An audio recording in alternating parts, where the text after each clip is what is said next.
ಮುಕ್ತಿಯ ಕ್ಷೇತ್ರ ಅಂದ್ರೆ ಎಲ್ಲ ಸಮಸ್ಯೆಗಳಿಗೆ ಮುಕ್ತಿ. ಇದು ಶುರು ಮಾಡಿದ್ದು ನಾವು 2003ನೇ ಇಸ್ವಿಯಲ್ಲಿ. ನಿಜವಾದ ಹಾವು ಬಹಳ ದೊಡ್ಡ ಘಟಸರ್ಪ ಇಲ್ಲಿದೆ. ಎಷ್ಟಡಿ ಇದು? 18 ಅಡಿ ಇದೆ. ಒಂದೇ ಏಕಶಿಲಾ ಮೂರ್ತಿ, ನಾದಶಿಲೆ ಅಂತ ಕರೀತಾರೆ ಇದನ್ನ. ದೇವರಿದ್ದಾನೆ ಅಂತ ಕೆಲವರು, ದೇವರು ಇಲ್ಲ ಅಂತ ಕೆಲವರು, ಆದರೆ ಇನ್ನೂ ಕೆಲವರು ದೇವರು ಅಂತ ಅನ್ನೋದು ನಂಬಿಕೆ ಅಂತೆಲ್ಲ ಮಾತಾಡ್ತಾರೆ ಸ್ನೇಹಿತರೆ. ದೇವರಿದ್ದಾನೋ ಇಲ್ವೋ ಅನ್ನುವ ಎಲ್ಲ ಚರ್ಚೆಗಳಿಗೆ ಮೊದಲು ನಾವು ಬಹಳ ಮುಖ್ಯವಾಗಿ ಅನ್ಕೋಬೇಕಾಗಿರೋದು ಒಂದು ನಂಬಿಕೆ, ಒಂದು ಶ್ರದ್ಧೆ ಅಂತೂ ಬೇಕೇ ಬೇಕು. ನಮ್ಮನ್ನು ನಡೆಸ್ತಾ ಇರುವಂಥ ಶಕ್ತಿ, ಅದು ನೀವು ದೇವರು ಅಂತ ಆದ್ರೂ ಕರೀರಿ, ಪ್ರಕೃತಿ ಅಂತ ಆದ್ರೂ ಕರೀರಿ, ಅಥವಾ ಯಾವುದೋ ಒಂದು ಸಿಕ್ಸ್ ಸೆನ್ಸ್ ನಮ್ಮನ್ನು ನಡೆಸ್ತಾ ಇದೆ ಅಂತ ಅನ್ಕೊಳ್ಳಿ ಸ್ನೇಹಿತರೆ, ಒಂದು ನಂಬಿಕೆ ನಮಗೆ ಖಂಡಿತ ಬೇಕೇ ಬೇಕು. ಆ ರೀತಿಯ ಒಂದು ಶಕ್ತಿಗೆ ನಾವು ನಮಿಸ್ತಾ ಸ್ವಾಗತ ನಿಮಗೆ ಬೆಂಗಳೂರಿನ ರಾಮೋಹಳ್ಳಿ ಸ್ನೇಹಿತರೆ. ಕೆಂಗೇರಿ ಇದು, ಬೆಂಗಳೂರು ಮೈಸೂರು ರಸ್ತೆ ಕೆಂಗೇರಿ ಹತ್ರ ಇರುವಂಥ ರಾಮೋಹಳ್ಳಿ. ನೀವು ನೋಡ್ತಾ ಇದ್ದೀರಿ ಶ್ರೀ ಬೃಹತ್ ಮುಕ್ತಿನಾಗ ಕ್ಷೇತ್ರ, ರಾಮೋಹಳ್ಳಿ, ಬೆಂಗಳೂರು. ಇಲ್ಲಿಗೆ ಸ್ವಾಗತ ನಿಮಗೆ. ಇಲ್ಲಿ ಸ್ನೇಹಿತರೆ ನಮ್ಮ ಸುಬ್ರಹ್ಮಣ್ಯ ಅವರು ಸ್ಥಾಪಿಸಿರುವಂತಹ ಒಂದು ಮುಕ್ತಿನಾಗ ಕ್ಷೇತ್ರ ಇದೆ, ಅಲ್ಲಿ ಹೋಗೋಣಂತೆ, ನೋಡೋಣಂತೆ.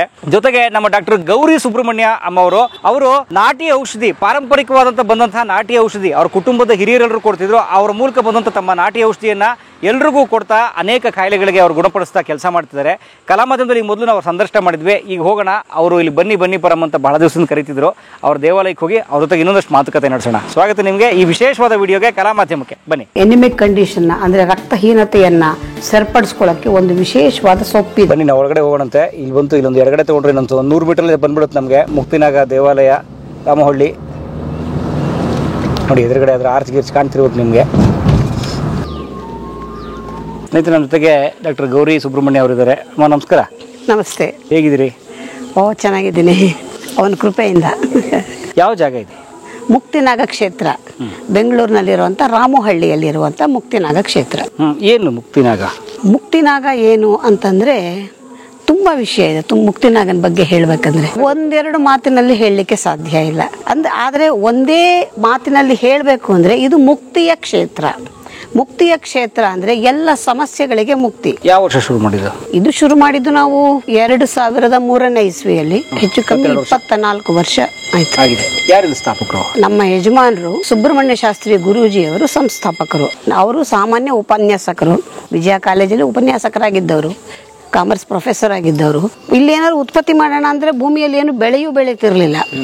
ಅಂತಹ ಜಾಗನ ನೀವ್ ಯಾಕೆ ಹೋಗಿ ಯಾರೋ ತಲೆ ಮೇಲೆ ಕೈ ಇಟ್ಟು ನಿಮಗೆ ಮೋಸ ಮಾಡಿಕೊಟ್ಟಿದ್ದಾನೆ, ಇದನ್ನ ತಗೊಂಡಿದ್ದೀರಾ ಅಂತ ಹೇಳಿ ಎಲ್ಲರೂ ನಮ್ಗೆ ಒಂಥರ ನೆಗೆಟಿವ್ ಆಗಿನೇ ಎಲ್ಲರೂ ಮಾತಾಡೋಕೆ ಶುರು ಮಾಡಿದ್ರು. ಅಂತ ಸಂದರ್ಭದಲ್ಲಿ ನಾವು ಅಯ್ಯೋ ಎಂತ ತಪ್ಪು ಮಾಡ್ಬಿಟ್ವೋ ಏನೋ ಒಂದು ಕನ್ಸಲ್ಲಿ ಹಾವು ಬಂತು ಅಂದ್ಬಿಟ್ಟು ಇಷ್ಟು ದೊಡ್ಡದೊಂದು ತಲೆ ಮೇಲೆ ಹಾಕೊಂಡ್ಬಿಟ್ವಲ್ಲ ಅಂತೆಲ್ಲ ಯೋಚನೆ ಮಾಡಿದ್ದ ದಿವಸಗಳು ಕೂಡ ಉಂಟು.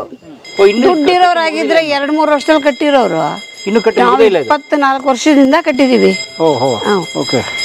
ಅಂದ್ರೆ ಎತ್ಕೋತಾನೆ ಎಷ್ಟು ದೊಡ್ಡ ಕಟ್ಟಿಲ್ಲ ನೀವು? ಖಂಡಿತ ಇಲ್ಲ. ಇದು ಇತ್ತೀಚೆಗೆ ಆಗಿರೋದು. ನೀವು ಒಂದು 2 ವರ್ಷದ ಕೆಳಗೆ ಬಂದಿದ್ರು ಏನೂ ಇರಲಿಲ್ಲ, ಅದಷ್ಟೇ ಇದ್ದಿದ್ದು. ಅಷ್ಟೇ ಮೊದಲು ಕಟ್ಟಿದ್ದು ನಾವು. ಅದು ಅಷ್ಟು ಸುಲಭದ ಕೆಲಸ ಅಲ್ಲ. ಅದ್ರ ಜೊತೆಗೆ ಇವರು ಕಟ್ಟೋದೇ ಆದರೆ, ದೇವಾಲಯ ಮಾಡೋದೇ ಆದರೆ ಹಳೆ ವಾಸ್ತುಶಿಲ್ಪಶಾಸ್ತ್ರದ ಪ್ರಕಾರ ಕಲ್ಲಿನಲ್ಲೇ ಕಟ್ಟೋಣ ಅಂತ ತೀರ್ಮಾನ ಮಾಡಿಬಿಟ್ರು.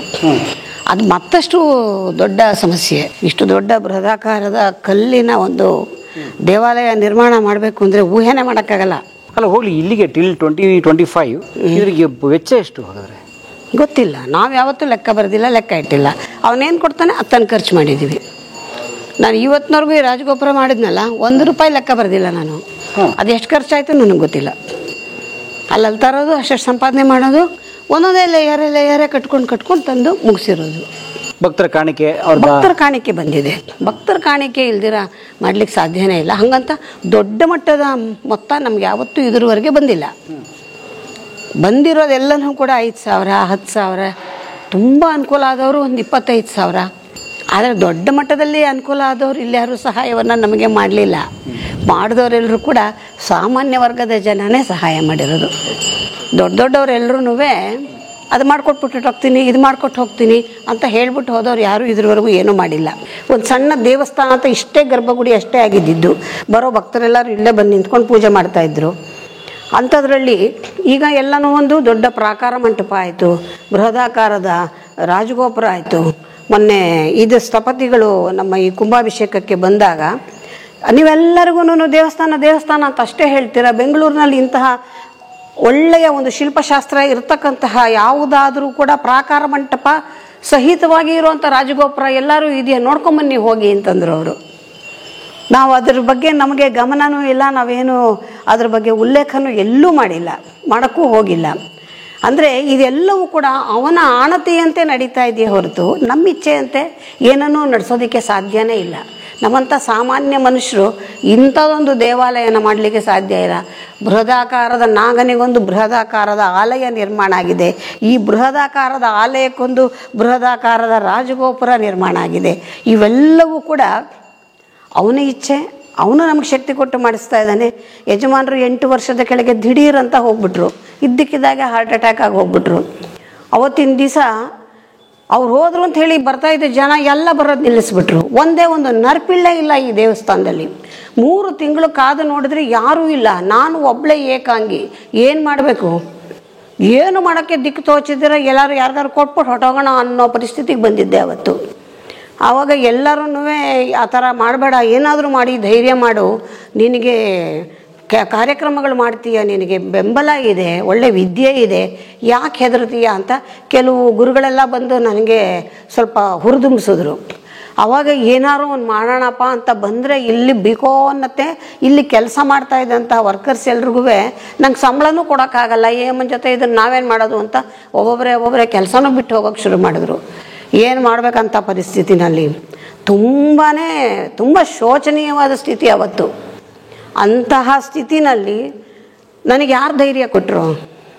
ಎಲ್ಲ ಅವನೇ ಕೊಟ್ಟಿದ್ದು ಧೈರ್ಯ. ಯಾರು ನನಗೆ ಇಂಥ ಕೆಲಸ ಮಾಡೋಕ್ಕೆ ಶಕ್ತಿ ಕೊಟ್ಟಿದ್ದು? ಎಲ್ಲವೂ ಅವನ ಶಕ್ತಿಯಿಂದನೇ ನಡೀತಾ ಇರೋದು. ಆದರೆ ಪ್ರತಿಯೊಂದು ಕೆಲಸ ಕೂಡ ತುಂಬ ಅಚ್ಚುಕಟ್ಟಾಗಿ ಆಗ್ತಾಯಿದೆ, ಯಾವುದ್ರಲ್ಲೂ ಲೋಪ ಇಲ್ಲ. ಮೊನ್ನೆ ಇನ್ನೂ ಒಬ್ಬರು ಬಂದವರು ಹೇಳಿದ್ರು, ಒಂದೇ ಒಂದು MM ಅಷ್ಟು ವ್ಯತ್ಯಾಸ ಇಲ್ಲ ಈ ಗೋಪುರದಲ್ಲಿ, ಅಷ್ಟು ಅಚ್ಚುಕಟ್ಟಾಗಿ ಆಗಿದೆ, ತುಂಬ ಶಾಸ್ತ್ರೋಕ್ತವಾಗಿ ಆಗಿದೆ ಅಂತ ಹೇಳಿದರು. ಅಷ್ಟೇ ಅಲ್ಲ, ಇನ್ನೂ ಒಂದೇನೆಂದರೆ ಸ್ವಾಮಿ ಶಕ್ತಿ ಇದೆ ಅನ್ನೋದಕ್ಕೆ ಬಂದವರಿಗೆಲ್ಲ ಏನು ಅಂದ್ಕೊಂಡು ಹೋದ್ರೂ ಒಳ್ಳೆಯದಾಗ್ತಾ ಇದೆ. ಇದಕ್ಕಿಂತ ಇನ್ನೇನು ಬೇಕು? ವಿಗ್ರಹನ ತಂದು ನಿಲ್ಲಿಸಿದ್ದೇ ಒಂದು ಪವಾಡ. ಈ ವಿಗ್ರಹನ ನಾವು ಕಾಂಚೀಪುರಂನಲ್ಲಿ ರೆಡಿ ಮಾಡಿಸಿದ್ವಿ. ಕಾಂಚೀಪುರಮಿಂದ ಇಲ್ಲಿಗೆ ಬರಬೇಕಾದ್ರೆ ಸ್ವಾಮಿ ಅವತ್ತಿವಾಗ ನನಗೆ ರಿಂಗ್ ರೋಡ್ ಇರಲಿಲ್ಲ. ತುಂಬ ಆಂಧ್ರದಲ್ಲಿ ಚಿತ್ತೂರು ಮುಖಾಂತರ ಹೋಗಬೇಕಾಗಿತ್ತು ಕಾಂಚೀಪುರಂಗೆ. ಅಲ್ಲೆಲ್ಲ ಸ್ವಲ್ಪ ರಸ್ತೆ ಹೀಗೆ ಎಲ್ಲ ಇತ್ತು. ಇದಕ್ಕೆ ದೊಡ್ಡ ಗಾಡಿ ಮಾಡಬೇಕಾಗಿತ್ತು ನಾವು. ಅಷ್ಟು ದೊಡ್ಡ ಗಾಡಿಯಲ್ಲಿ ಸ್ವಾಮಿನ ಇಟ್ಕೊಂಡು ಇಲ್ಲಿಗೆ ತರೋದು ದೊಡ್ಡ ಪ್ರಯಾಸದ ಕೆಲಸ. ಅವತ್ತಿನ ಮಟ್ಟಿಗೆ ಅದು ತುಂಬ ಖರ್ಚಿನ ಕೆಲಸ ಕೂಡ. ಅಂತಹ ಸಂದರ್ಭದಲ್ಲಿ ಅಷ್ಟೆಲ್ಲ ಮಾಡಿ ತುಂಬ ಪ್ರಯಾಸ ಮಾಡಿ ಕೈಯಲ್ಲಿ ದುಡ್ಡೆಲ್ಲ ಖಾಲಿ ಮಾಡಿಕೊಂಡು ತಂದು ಇಲ್ಲಿ ನಿಲ್ಲಿಸಿದ್ವಿ. ಮುಹೂರ್ತ ಒಂದು ಫಿಕ್ಸ್ ಮಾಡಿದ್ವಿ. ಬೆಳಗ್ಗೆ 9 ಗಂಟೆಗೆ ಮಾರ್ಚ್ 30ನೇ ತಾರೀಕು SM ಕೃಷ್ಣ ಅವರು ಚೀಫ್ ಮಿನಿಸ್ಟರ್ ಆಗಿದ್ದಂಥ ಕಾಲ ಅದು. ಆವಾಗ ಕರ್ನಾಟಕದಲ್ಲಿ ಸ್ವಲ್ಪ ಬರಗಾಲ ಇತ್ತು, ನೀರಿಗೆ ತುಂಬ ಸಮಸ್ಯೆ ಇತ್ತು. ಅಂತಹ ದಿವಸ ನಾವು ಮುಹೂರ್ತ ಇಟ್ಟು ಮೈಸೂರಿನ ಶ್ರೀಕಂಠ ದತ್ತ ಒಡೆಯರ್ ಅವ್ರನ್ನ ಕರೆದಿದ್ವಿ ಇಲ್ಲಿಗೆ ಇದನ್ನ ಇಳಿಸೋದಿಗೆ. ಆ ಸಮಯಕ್ಕೆ ಒಂದು ಅವ್ರನ್ನ ಕರೆಸಿ ಎಲ್ಲ ಒಂದು ತುಂಬ ಜನ AS ಆಫೀಸರ್ಸ್ ಯಾರನ್ನೋ ಎಲ್ಲ ಇನ್ವೈಟ್ ಮಾಡಿದ್ವಿ. ಎಲ್ಲ ಬಂದು ನಿಂತಿದ್ದಾರೆ. 9 ಗಂಟೆ ಆಯಿತು. ಏನು ಮಾಡಿದ್ರು ಸ್ವಾಮಿನ ಕೆಳಗೆ ಇಳಿಸೋಕ್ಕಾಗ್ತಾ ಇಲ್ಲ. ಯಾರು ಕ್ರೇನ್ನವ್ನು ಕರೆಸ್ತೀವಿ, 60,000 ಕೊಡಿ ಅಂತಾನೆ, 70,000 ಕೊಡಿ ಅಂತಾನೆ. ಜನ ನೋಡ್ತಾನೆ ಇಲ್ಲಿ ಇದು ಒಳ್ಳೆ ಸಮಯ ಅಂತ ಹೇಳಿ ಎಷ್ಟು ಜನ ಕ್ರೇನ್ನ ಅಡ್ರೆಸ್ ಕೊಟ್ಟವ್ರದೆಲ್ಲ ಕರೆಸಿದ್ವಿ. ಯಾರೂ ಇಳಿಸೋಕ್ಕೆ ತಯಾರಿಲ್ಲ. ಅವ್ರು ಹೇಳೋ ರೇಟ್ ಕೊಡೋಕ್ಕೆ ನಮಗೆ ಶಕ್ತಿ ಇಲ್ಲ. ಸಾಕಾಗೋಯ್ತು. 11:30 ಆಯಿತು, ಸ್ವಾಮಿ ಇಳಿತಾ ಇಲ್ಲ. ಗೆಸ್ಟ್ಗಳೆಲ್ಲ ನಾವು ಹೋಗಬೇಕು ಹೊರಡಬೇಕು ಅಂತ ಇದ್ದಾರೆ. ಒಬ್ಬೊಬ್ಬರೇ ಹೊರಡೋಕ್ಕೂ ಶುರು ಮಾಡಿದ್ರು. ಆಮೇಲೆ ಇದೇನು ನಮಗೆಲ್ಲರಿಗೂ ಅವಮಾನ ಆಗಿ ನನ್ನನ್ನು ಈ ಥರ ರಸ್ತೆಯಲ್ಲಿ ನಿಲ್ಲಿಸಿ ಮಾನ ಮರ್ಯಾದೆ ತೆಗೆಯುವಂಥ ಪರಿಸ್ಥಿತಿ ತಂದುಬಿಟ್ಟಿಲ್ಲ ಅಂತ ಯಜಮಾನರು ಕೂತು ಒಂದೇ ಕಣ್ಣಲ್ಲಿ ನೀರು. ಅವತ್ತು ನೀರು ಅನ್ನೋಕ್ಕಿಂತ ರಕ್ತ ಬರುವಂಥ ಪರಿಸ್ಥಿತಿ ಅವತ್ತು. ಅಂಥ ಸಂದರ್ಭದಲ್ಲಿ ಯಾರೋ ಒಬ್ಬ ಮನುಷ್ಯ ಬಂದ. ಏನು ಸರ್ ಏನಾಗಬೇಕು ಅಂತ. ಅಯ್ಯೋ ನಮ್ಮ ಪ್ರಾಣ ಹೋಗ್ತಾ ಇದೆ, ಸುಮ್ಮನಿರಪ್ಪ, ನಿನ್ನ ಕತೆ ಹೇಳೋಕ್ಕಾಗಲ್ಲ ಅಂತ. ಇಲ್ಲ ಏನು ಆಗಬೇಕು ಹೇಳಿ ಸರ್ ಅಂದ. ಸ್ವಾಮಿನ ಇಳಿಸ್ಬೇಕು. ಆಗತ್ತೇನಯ್ಯ ನಿಂಗೆ? ಇಳಿಸ್ಕೊಡ್ತೀನಿ ಬಿಡಿ ಸರ್ ಅಂದ. ಹೆಂಗೆ ಇಳಿಸ್ತೀಯಾ ಅಂದೆ. ಏನು ಒಂದು ಕ್ರೇನ್ ತರಿಸಿದ್ರೆ ಆಯಿತು. ನಾವು ಬೆಳಗ್ಗೆ ಒಂದು 20 ಕ್ರೇನ್ ತರಿಸಿದ್ದೀವಿ, ಆಗಲ್ಲ, ನಿನ್ನ ಕೈಲಿ ಆಗತ್ತಾ ಹೇಳು. ನಾ ತರಿಸಿ ಮಾಡಿಸ್ಕೊಡ್ತೀನಿ ಸರ್ ಬಿಡಿ ಅಂದ. ಯಾರಿಗೋ ಫೋನ್ ಮಾಡ್ದೆ, ಇಲ್ಲ ಕೆಂಗೇರಿ ಹತ್ರ ಇದ್ದೀನಿ ಬಂದ್ಬಿಟ್ಟೆ ಅಂದ. ಒಂದು 1/4 ಗಂಟೆ 20 ನಿಮಿಷದಲ್ಲಿ ಬಂದೇ ಬಿಟ್ಟ ಅವನು. ಬಂದರೆ ಆಮೇಲೆ ಏನು ಕೊಡಬೇಕಪ್ಪ? ಏನೋ ಕೊಡಿ ಸರ್ ಇಳಿಸ್ತೀನಿ. ಹಂಗೆಲ್ಲ ಬೇಡ, ಕರೆಕ್ಟಾಗಿ ಒಂದು ರೇಟ್ ಹೇಳು, ನಮ್ಗೆ ಹಾಗೆ ಆಮೇಲೆ ಕೊನೆಯಲ್ಲಿ ನೀನು ಅಷ್ಟು ಕೊಡು ಇಷ್ಟು ಕೊಡು ಅಂದರೆ ನಮ್ಮ ಹತ್ರ ಶಕ್ತಿ ಇಲ್ಲ ಅಂತಂದರೆ ಆಗ ಅವನು ಅವೆಲ್ಲ ಏನು ಬೇಡಿ ಸರ್, ಎಂಥ ಕೆಲಸ ನೀವು ಕೊಡ್ತಾ ಇರೋದು ನಮಗೆ, ಇಂಥ ಸ್ವಾಮಿನ ಇಳಿಸೋ ಕೆಲಸ ಕೊಡ್ತಾ ಇದ್ದೀರಾ, ನಿಮ್ಮ ಹತ್ರ ದುಡ್ಡು ಕೇಳೋಕ್ಕಾಗತ್ತಾ ಸರ್? ನಾನು ನಿಮ್ಗೇನು ಅನ್ಸುತ್ತೋ ಕೊಡಿ, ನಾನು ಇಸ್ಕೊಂಡು ಹೋಗ್ತೀನಿ, ನನಗೆ ಮೊದಲು ಕೆಲಸ ಕೊಡಿ ಇಂದ. ಆಮೇಲೆ ಹೂವಿನಂಗೆ 5 ನಿಮಿಷಕ್ಕೆ ಬೆಳಗ್ಗೆ 9 ಗಂಟೆಯಿಂದ ಕಾದಿದ್ದೀವಿ. ಸ್ವಾಮಿನ ಇಳಿಸುವಂತಹ ಸಮಯ 12 ಗಂಟೆ. ದೇವಸ್ಥಾನ ಆಗಿರಲಿಲ್ಲ. ಯಾಕೆಂದರೆ ವಿಗ್ರಹ ದೊಡ್ಡದಾದ್ರಿಂದ ಮೊದಲು ದೇವರಿಟ್ಟು ಆಮೇಲೆ ಆಲಯ ಕಟ್ಟಬೇಕಾಗಿತ್ತು. ಹಾಗಾಗಿ ದೇವರನ್ನು ತೆಗೆದು 2 ನಿಮಿಷಕ್ಕೆ ಇಳಿಸ್ಬಿಟ್ಟ. ಇದು ಇಳಿಸಿದ ತಕ್ಷಣ ಭೂಸ್ಪರ್ಶ ಆದ ತಕ್ಷಣ ಇದಿಷ್ಟೇ ಜಾಗದಲ್ಲಿ ಬಳ ಬಳ ಬಳ ಬಳ ಮಳೆ ಬಂತು. ಎಲ್ಲರೂ ಸಾಕ್ಷಿ, ನಾನು ಅವರು ಇವರು ಅಂತಲ್ಲ, ಇಲ್ಲಿ ಸೇರಿದ ಜನ ಮತ್ತು ಶ್ರೀಕಂಠದತ್ತ ಒಡೆಯರ್ ಎಲ್ಲರೂ ಸಾಕ್ಷಿ. ಅವತ್ತು ಎಲ್ಲೂ ಮಳೆ ಆಗಿಲ್ಲ. ರಣ ರಣ ರಣ ಬಿಸಿಲು. ಮಾರ್ಚ್ 31 ಮಧ್ಯಾಹ್ನ 12 ಗಂಟೆಗೆ ಸ್ವಾಮಿ ಭೂಮಿ ಸ್ಪರ್ಶ ಮಾಡಿದ್ದು. ಅವತ್ತೇ ಅವನ ಪ್ರತಿಷ್ಠಾಪನೆ ಆಗೋಯ್ತು. ಈ ದೇವರಲ್ಲಿ ಕೂತ ದಿವಸದಿಂದ ಜನ ಬಂದು ಸುಮ್ಮನೆ ಪ್ರದಕ್ಷಿಣೆ ಮಾಡ್ಕೊಂಡು ಹೋಗೋರು, ಅವ್ರ ಕೆಲಸ ಆಗ್ತಾಯಿತ್ತು. ನೀವು ಆವಾಗಲೇ ಹೆಂಗಾಗ್ತಿತ್ತು ಅಂತ ಕೇಳಿದ್ರಲ್ಲ, ಅದಕ್ಕಾಗಿ ಇದಿಷ್ಟು ಹೇಳಿದೆ ನಾನು. ಸೊ ಅಂತಹ ಒಂದು ಶಕ್ತಿ ಇರ್ತಕ್ಕಂತಹ ಜಾಗ. ಈ ಕುಂಭಾಭಿಷೇಕ ಆದ ಮಾರನೇ ದಿವಸ ಇಲ್ಲಿ ಎಲ್ಲ ಕಡೆ ಕಲ್ಲಿನ ಕಟ್ಟಡ ಇದೆ. ಇಲ್ಲಿ ನೋಡಿದ್ರು ನಿಮಗೆ ಹಾವು ಹರಿದು ಬರೋಕ್ಕೆ ಜಾಗ ಕಾಣಿಸಲ್ಲ. ಇಲ್ಲಿ ಬಂದು ಸ್ವಾಮಿ ಇದೆ, ನಮ್ಮಲ್ಲಿ ವಿಡಿಯೋ ಇದೆ, ತೋರಿಸ್ತೀನಿ ಬೇಕಾದರೆ. ಅದನ್ನು ಅವರೆಲ್ಲ ಬಕೆಟಿಗೆ ಹಾಕಿ ಅದನ್ನು ತೆಗೆದು ಆಚೆ ಬಿಡೋದಕ್ಕೆ ಪ್ರಯತ್ನ ಮಾಡಿದ್ದಾರೆ. ಪುರೋಹಿತರು ಎಲ್ಲರೂ ಇದ್ದಾರೆ. ಸ್ವಾಮಿ ಇಲ್ಲಿಗೆ ಬಂದಿದೆ ಕುಂಭಾಭಿಷೇಕ ಆದ ಮಾರನೇ ದಿವಸ. ಗುರುಗಳಿರೋ ಅಷ್ಟು ದಿವಸ ಪ್ರತಿ ರಥೋತ್ಸವದಲ್ಲಿ ಸ್ವಾಮಿ ಬರ್ತಾಯಿತ್ತು. ಅವಾಗ ಇದೆಲ್ಲ ಓಪನ್ ಇತ್ತು, ಆದರೆ ಬಂದು ಹೋಗ್ತಾಯಿತ್ತು. ಈ ಸಲ ನಮಗೆ ತುಂಬ ಆಶ್ಚರ್ಯ. ಇಷ್ಟು ಕಟ್ಟಡ ಆಗಿದೆ, ಸೊ ಇಷ್ಟು ಎಲ್ಲೂ ಒಳಗೆ ಬರೋಕ್ಕೆ ಜಾಗ ಇಲ್ಲ, ಇಷ್ಟು ಜನ ಬಂದು ಹೋಗ್ತಾರೆ. ಇಂಥ ಸಂದರ್ಭದಲ್ಲಿ ಸ್ವಾಮಿ ಹೆಂಗೆ ಬಂದು ಹೋಯಿತು ಅನ್ನೋದು ನಮಗೆ ನಿಜವಾಗ್ಲೂ ಇವತ್ತಿಗೂ ಆಶ್ಚರ್ಯ. ಇದೇ ಫೆಬ್ರವರಿ 7ನೇ ತಾರೀಕು ಕುಂಭಾಭಿಷೇಕ ಆಗಿದೆ. 8ನೇ ತಾರೀಕು ನಡೆದಿರೋವಂಥ ಘಟನೆ ಇದು. ತುಂಬ ಹಳೆಯ ಇತಿಹಾಸ ಪುರಾಣ ಯಾವುದೂ ಹೇಳ್ತಾ ಇಲ್ಲ. ಎಲ್ಲ ಇತ್ತೀಚೆಗೆ ಒಂದು 20 ವರ್ಷದಿಂದ ನಡೆದಿರ್ತಕ್ಕಂತಹ ಘಟನೆಗಳು ಇವೆಲ್ಲವು. ಶುಭವಾಗಲಿ. ಮುತ್ತಿನ ದೇವರಾಯ, ಕೆಂಗೇರಿ ರಸ್ತೆ, ಮೈಸೂರು ರಸ್ತೆ, ಬರ್ಬೋದು ನೀವು ಇಲ್ಲಿಗೆ. ಥ್ಯಾಂಕ್ಸ್ ಅಮ್ಮ. ಎಷ್ಟಡಿ ಇದು? 18 ಅಡಿ ಇದೆ. ಇದು ಪೂರ್ತಿ ಸ್ಟೋನ್, ಒಂದೇ ಏಕಶಿಲಾಮೂರ್ತಿ. ಏಕಶಿಲಾಮೂರ್ತಿ ಜೊತೆಗೆ ಇದು ಎಲ್ಲಿಯೂ ಮುಕ್ಕಿಲ್ಲ ಕಲ್ಲು. ಮತ್ತು ಅದನ್ನು ಹಿಂಗಂದರೆ ಒಂದು ರೀತಿ ಸಂಗೀತದ ಶಬ್ದ ಬರುವಂಥ ಶಿಲೆ, ನಾದಶಿಲೆ ಅಂತ ಕರೀತಾರೆ ಇದನ್ನು. ಕೃಷ್ಣಶಿಲೆ. ಒಂದು 10 ಏಟು ಹೊಡೆದ್ರೆ ಒಂದು ಚಿಪ್ ಹೊರಗೆ ಬರುತ್ತೆ. ಮತ್ತು ಇಲ್ಲಿ ಇವಾಗ ಸಾಕಷ್ಟು ಸರ್ಪಶಾಂತಿಗಳು, ಸರ್ಪದೋಷ ಪರಿಹಾರ ಪೂಜೆಗಳು ಇವೆಲ್ಲವೂ ಕೂಡ ನಡೀತಾ ಇದೆ. ವಿಶೇಷೇಣ ವಿಶಿಷ್ಟಾಯಾಂ ಶುಭದಿತೌ ಶ್ರೀ ಪರಮೇಶ್ವರ ಪ್ರೀತ್ಯರ್ಥಂ ಯಜಮಾನಸ್ಯ ಸಕುಟುಂಬ ಸಪರಿವಾರಕಸ್ಯ ಸನ್ಮಂಗಲತಾ ಸಿದ್ಧಂ ರವಿರಾಜ ನಾಮಧೇಯಸ್ಯ ಸರ್ವೇಷಾಮಸ್ತಿ ಭಕ್ತ ಮಹಾಜನಾನಾಂ ಶ್ರೀ ನವನಾಗೇಂದ್ರ ಮುಕ್ತಿನಾಥ ಸುಬ್ರಹ್ಮಣ್ಯೇಶ್ವರ ದಿವ್ಯ ಚರಣಾರವಿಂದಯೋಃ ನಾಮಾಕ್ಷರ ಮಂಗಳ ನೀರಾಜನೆ ವಿನಿಯೋಗಃ. ಓಂ ಸರ್ಪಾಯ ನಮಃ, ಓಂ ಅನಂತಾಯ ನಮಃ, ಓಂ ಶೇಷಾಯ ನಮಃ, ಓಂ ಕಪಿಲಾಯ ನಮಃ, ಓಂ ನಾಗಾಯ ನಮಃ, ಓಂ ಕಾಳಿಕಾಯ ನಮಃ, ಓಂ ಶಂಖವಾಯ ನಮಃ.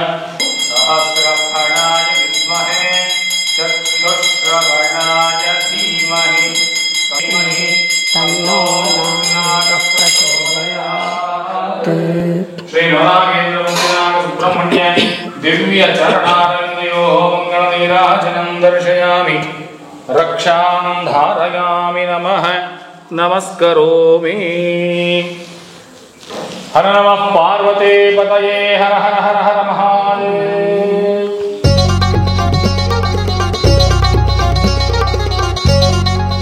ಕಲಾ ಮಾಧ್ಯಮದ ಎಲ್ಲಾ ಎಪಿಸೋಡುಗಳು ನಿಮಗೆ ಸಿಗಬೇಕು ಅಂತಂದ್ರೆ ಕಲಾ ಮಾಧ್ಯಮ ಯೂಟ್ಯೂಬ್ ಚಾನೆಲ್ನ ಸಬ್ಸ್ಕ್ರೈಬ್ ಮಾಡಿ, ಬೆಲ್ ಐಕಾನ್ ನ ಕ್ಲಿಕ್ ಮಾಡಿ, ತಪ್ಪದೇ ಮಾಡಿ. ಈ ವಿಡಿಯೋ ನೋಡಿದ್ದಕ್ಕೆ ನಿಮಗೆ ತುಂಬ ತುಂಬ ಧನ್ಯವಾದಗಳು.